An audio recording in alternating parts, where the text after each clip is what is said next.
everybody, and welcome back to Talk of the Town. I'm here with Milton's premier movie reviewer, Eileen Maher. My name is Brian Kelley, and welcome back to the show. Eileen, what are we going to be talking about today? What's going on? Well, I have been very lucky. I've seen quite a few things since our last show, and unfortunately, a couple of them that I was really looking forward to, really disappointed me. So I'm going to warn people away from a couple of things. But on the flip side, there's a couple that I really loved, and I will highly recommend to people. So I'm going to actually start off with the ones that I didn't like, then move into the lukewarm ones, and then finish big with the ones I really loved. Going to save you viewers some money. Yeah. And now, before we get into that, did you check out the movie making going on in Milton? Oh, yeah. We ran over. We tried to get you some hot clips, but the security was pretty tight, and they saw the camera, and they tracked us down, and they made us destroy the camera and the film. I can't believe they didn't recognize us, Brian. I'm surprised they didn't want us on the show. I mean, Cameron, what does she have on you? Oh my, yeah, nothing. Oh. She's a little taller though, a little thinner, a little taller. Yeah. That's how people feel about it. But yeah, that was exciting. They're actually filming a movie called The Box. And that's based on a short story by Richard Matheson, who's in his 80s, and he wrote a lot of television, he wrote a lot of short stories. He actually wrote, there's a movie that's opening Friday that I'm going to go see called I Am Legend with Will Smith about apocalyptic event that occurs in the world. And he wrote the story for this, and it's been made into a movie before. It was Omega Man, and it was something even before then, and he's never been that satisfied with the with his own writing? With the movie adaptations of. So it'll be interesting to see what this film is going to look like. It's a story about a young, struggling couple, and that's why they were here in Milton. Because they were struggling. They liked the facade, apparently, of the house that they filmed in front of. It's set in the 70s. It's set in Virginia, so when we went to the movie set, it was really cool to see these 70s-era cars with the Virginia license plates all lining the streets of Milton. But that looks like an interesting movie, and I'll definitely review that. It's by a director named... I think it's Richard Kelley, and he did a really interesting film called Donnie Darko with Jake Gyllenhaal. If you haven't seen that, I recommend you see that. I didn't see it either, so before don't feel you see bad. The Box.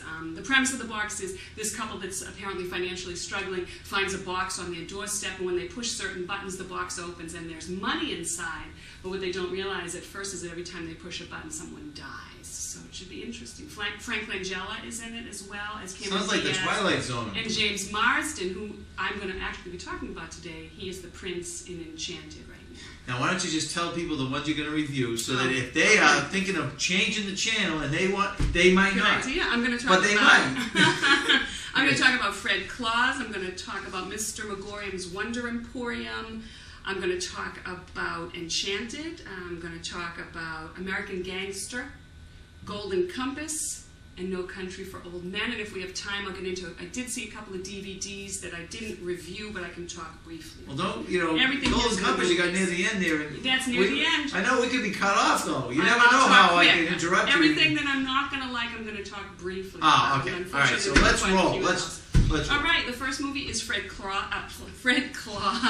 Directed by David Dobkin, who also directed the 2005 huge hit Wedding Crashers, which I felt was completely overrated and really stunk, and the 2003 Shanghai Nights, which was a sequel to Shanghai Noon, the Jackie Chan, Owen Wilson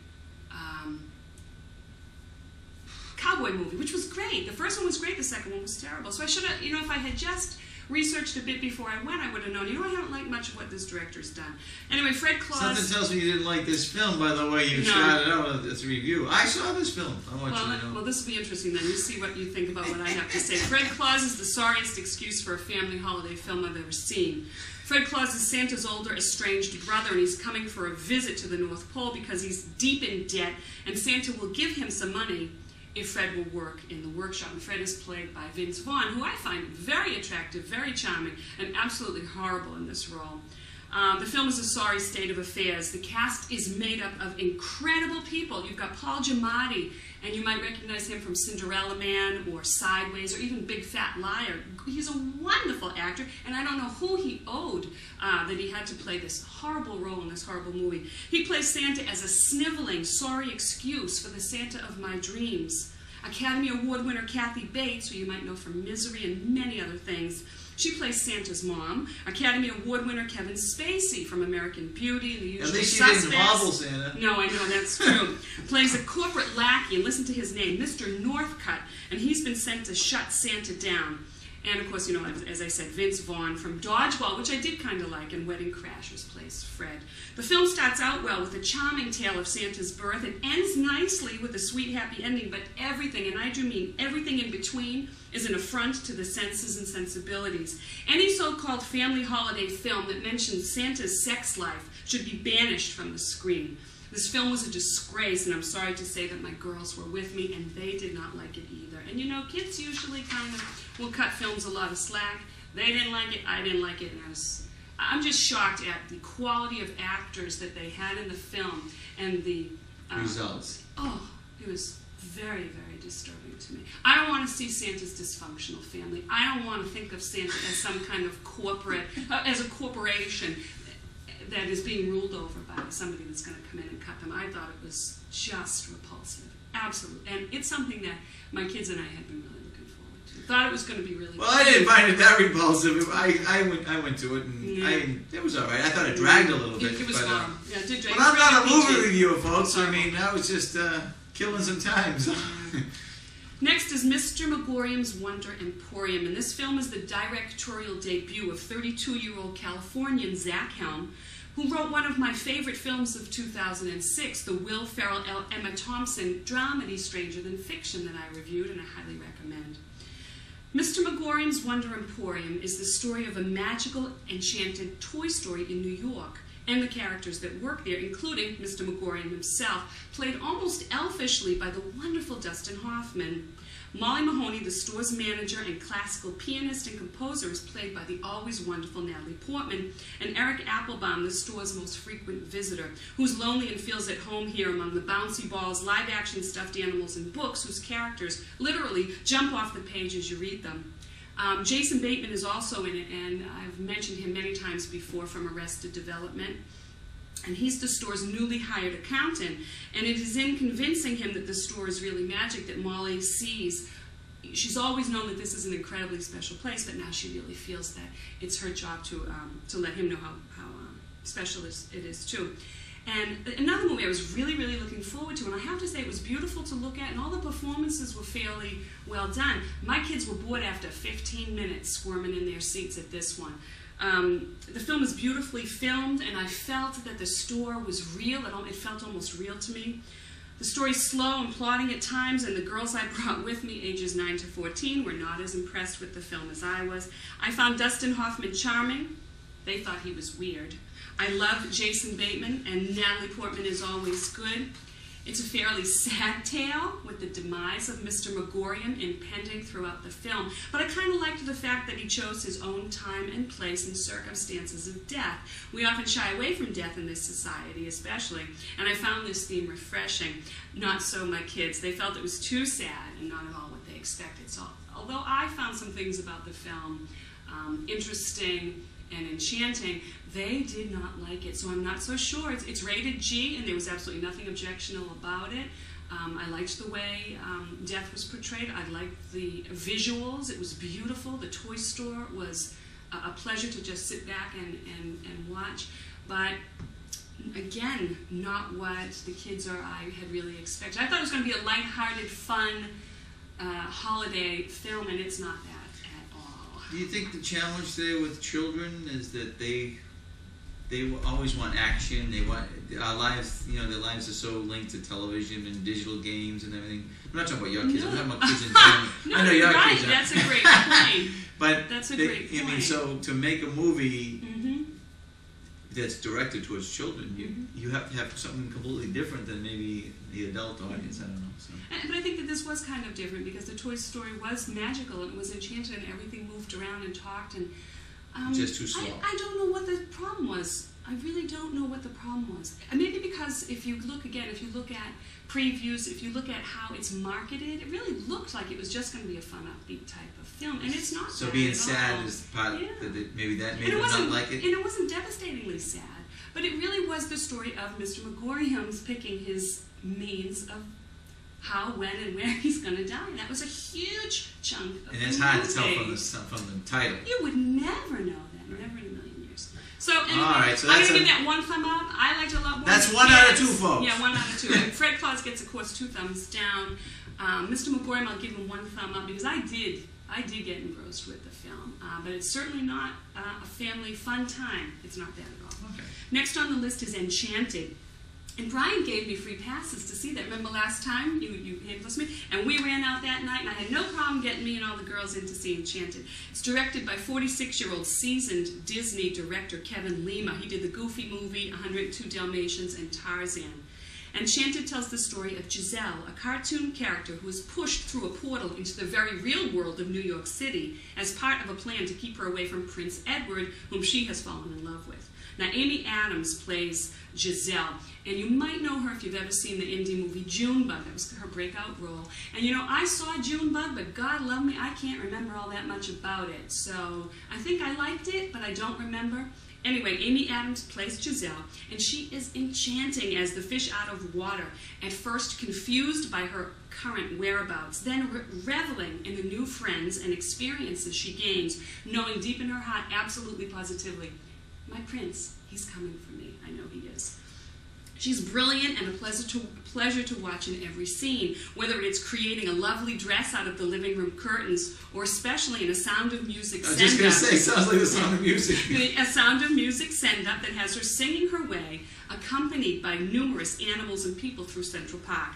The film is just that, a send-up of just about every other fairy tale you can think of, including an homage to King Kong with Susan Sarandon as a skyscraper-climbing purple dragon at the climax of the film.